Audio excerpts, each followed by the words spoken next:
Tonight we're going to talk about stress.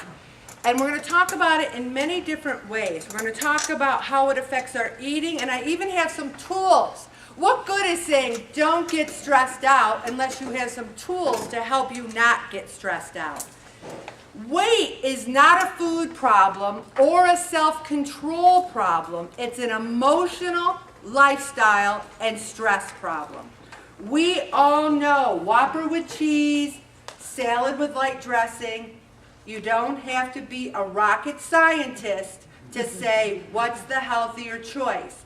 We choose the Whopper with cheese, the donuts, the cookies, because we've taught ourselves that the food will make it better. It will make us less stressed. If eating is the most exciting activity you have going on in your life, you're going to keep going back to it. My whole life, when things got going, I was in the fridge. I was in the pantry. Oh, I have a bad phone call. What can I eat? What can I eat? We need to break those knee-jerk reactions to that habit. And I started this next section because you're going to go back to it in the small groups. 10 stress eating symptoms. You don't take time for stress relief because you have too much to do. Oh my gosh. How can we reflect on our lives when we're so busy putting out the fires?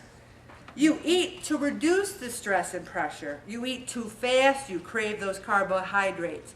The urge to eat comes on suddenly. You're happy, you're just sitting there, all of a sudden, what can I eat? What can I eat? Where's that thought coming from? You cope with stress to reduce those feelings of tension. Then after you eat, you take that cat o' nine tails, mea culpa, I gotta get on the scale. It's a vicious cycle. We've done it for years. This food doesn't make me happy, I want it anyway, oh my gosh, I'm fat. How are we gonna break it? How are we gonna break that? You eat because you're tired. Instead of exercising or praying, we still are reaching for that food.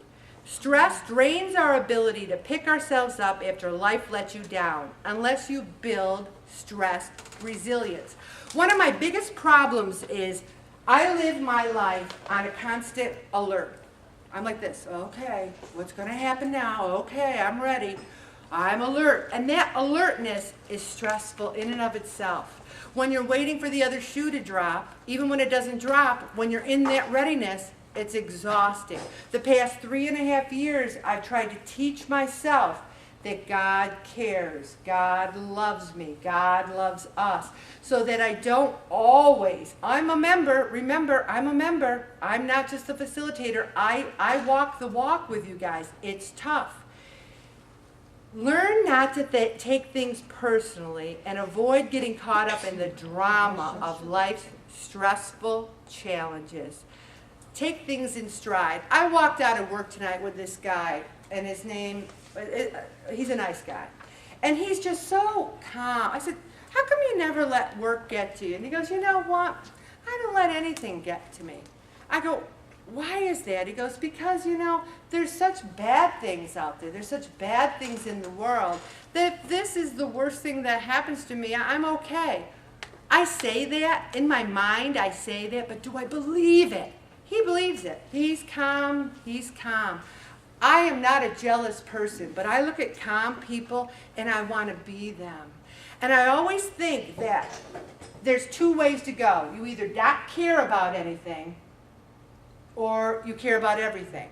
And sometimes I think the stress comes because I care about everything.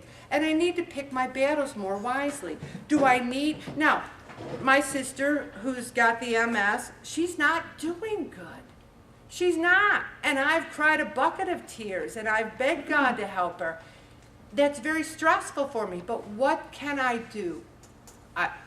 I'm helpless. I mean, I can try to get her the best care. Being stressed out about it or eating about it isn't going to help her situation. I'm better for her having lost weight because it's easier for me to get there, help her, work with her. When people dramatize, and you ever see something that real little and you build it up into this huge mountain because it's not about that. This one person called me and said, oh, this person called me and they yelled and they screamed and they really hurt my feelings. And I said, you know, it's 90% about what's going on in their life and 10% about the mistake you made. When people come at you so often with this anger or frustration, it's about what's going on in their lives. And we tend to take it all. Oh my gosh, oh, they're yelling at me. Oh, this is terrible. Even the person who I talked about earlier, there's a lot going on in her life. It's not all about me. We need to not take it personally, stop being so dramatic, and get some perspective. Is this thing we're stressed out about? Now, if it's your kids, you know, when you're a parent and you're stressed about your kids, that's hard. That's a hard one because it's our job to take care of them. I'm not saying that if you pray about it, you're going to walk through life like a Stepford wife. Oh, everything's fine. No, I have no problems.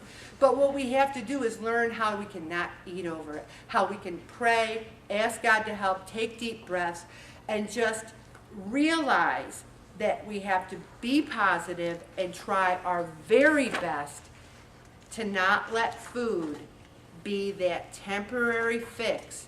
Because would anyone think that being overweight really has helped us with our stress? I don't think it has.